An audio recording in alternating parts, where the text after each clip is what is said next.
Video bentrok warga viral di media sosial. Video tersebut memperlihatkan dua kelompok saling lempar satu sama lain. Dua kelompok terlibat saling serang di kota Tangerang pada Selasa 19 Oktober 2021 tengah malam.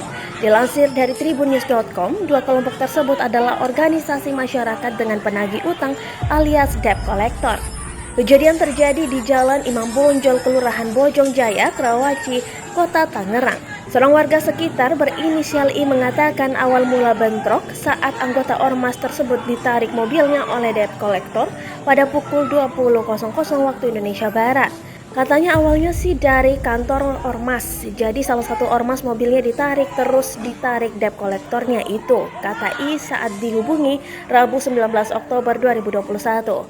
Pasalnya kedua belah pihak berencana akan melakukan mediasi di markas ormas itu, namun berakhir tidak mulus. Tiba-tiba tanpa alasan yang jelas seorang debt collector mencekik anggota ormas.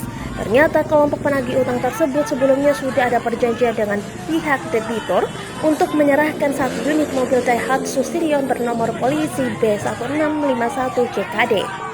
Tetapi unit itu malah ada di tangan anggota ormas. Tidak terima, kelompok penagih utang itu menyerang markas ormas di wilayah Neglasari hingga membuat satu orang terluka.